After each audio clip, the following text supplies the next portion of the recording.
Pernah kepikiran nggak sih, apa sebetulnya yang ada di dalam kotak yang kita sebut komputer itu?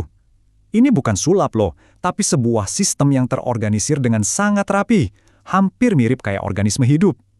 Nah, di sini kita akan coba membedah anatominya bersama-sama. Oke, kita mulai dengan analogi yang keren banget ini.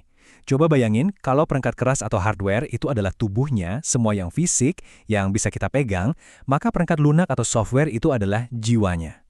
Satu nggak akan bisa berfungsi tanpa yang lain, mereka ini satu kesatuan. Ini dia peta perjalanan kita. Kita akan mulai dari pilar-pilar dasarnya, lalu kita bedah anatomi dalamnya, kita ikuti gimana sebuah perintah itu hidup, kenalan sama berbagai jenis perangkat keras, dan terakhir, kita lihat gimana semuanya ini bekerja sama dalam satu ekosistem. Oke, pertama-tama kita harus paham fondasinya dulu. Setiap sistem komputer, tanpa terkecuali ya, itu berdiri di atas 3 pilar utama yang saling bergantung satu sama lain. Nah, ini dia ketiga pilar itu. Hardware, komponen fisiknya. Software, yaitu tadi, instruksi yang memberinya nyawa. Dan yang paling penting, tapi seringkali kita lupakan adalah brainware. Itu kita, penggunanya. Tanpa kita, komputer ya cuma jadi mesin pajangan tanpa tujuan. Nah, sekarang masuk ke bagian yang paling seru. Yuk kita coba buka kotaknya dan lihat organ-organ vital apa aja sih yang ada di dalamnya. Ini dia komponen utamanya, CPU atau Central Processing Unit. Gampangnya, anggap aja ini adalah otaknya komputer. Setiap perintah, setiap hitungan, setiap keputusan, semuanya diproses di sini. Ini pusat pemikiran dari seluruh sistem. Tapi, gimana otak ini bekerja? Well, dia punya dua bagian penting. Yang pertama itu Control Unit, CU. Ini kayak polisi lalu lintas, yang tugasnya memastikan semua aliran data berjalan lancar dan teratur.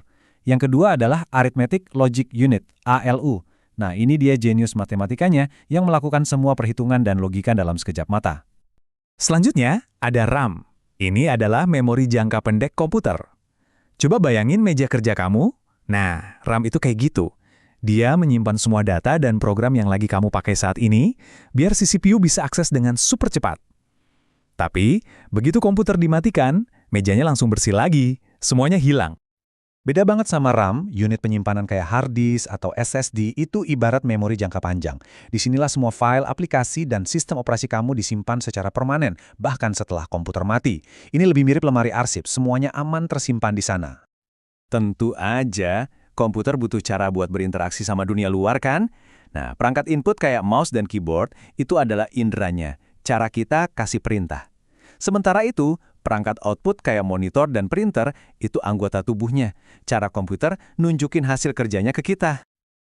Terus gimana semua organ ini ngobrol satu sama lain? Lewat yang namanya bus. Anggap aja ini adalah sistem saraf digitalnya, jaringan jalan tol super cepat yang menghubungkan CPU, RAM, dan semuanya. Makin cepat jalan tolnya, makin responsif juga komputernya. Oke, kita udah kenal sama komponen-komponennya. Sekarang, mari kita lihat gimana mereka semua kerja bareng untuk melakukan sesuatu yang kelihatannya sepele banget.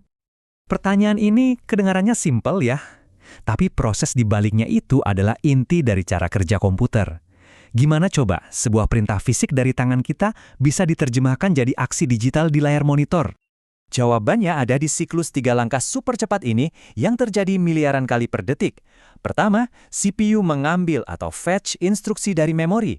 Kedua, dia menerjemahkan atau decode instruksi itu. Dan ketiga, dia menjalankan atau execute perintahnya. Fetch, decode, execute. Inilah detak jantung digital yang menggerakkan segalanya. Sekarang, yuk kita lihat gambaran yang lebih luas. Komputer itu bukan cuma kotak yang ada di bawah meja kita.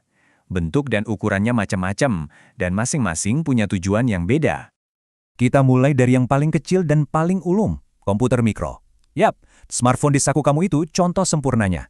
Begitu juga sama perangkat kecil kayak Raspberry Pi, yang bikin para hobiis bisa ngebangun proyek-proyek kreatif. Naik satu level, kita punya personal computer atau PC.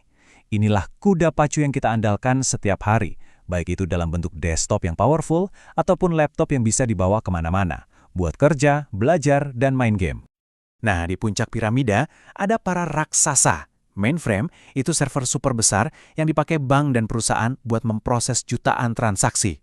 Dan superkomputer, wah ini atlet olimpiade di dunia komputasi. Dipakai buat memprediksi cuaca, merancang obat baru atau bahkan simulasi ledakan bintang oleh lembaga kayak NASA. Triliunan. Itu angka 1 dengan 12 nol di belakangnya. Biar kebayang ya, kalau setiap orang di bumi ini melakukan satu hitungan per detik secara bersamaan, kekuatan mereka semua bahkan belum bisa menandingi kecepatan satu superkomputer modern. Skalanya benar-benar luar biasa. Oke, sekarang kita satukan lagi semua kepingan puzzle ini.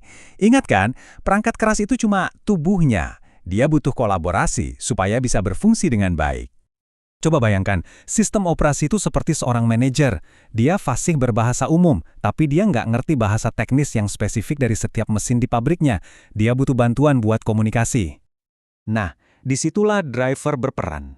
Anggap aja driver ini adalah penerjemah spesialis untuk tiap mesin. Setiap kali kamu colok printer atau kartu grafis baru, kamu itu pada dasarnya lagi merekrut seorang penerjemah. Biar PC Manager, sistem operasi, bisa ngobrol dan kasih perintah ke mesin baru itu.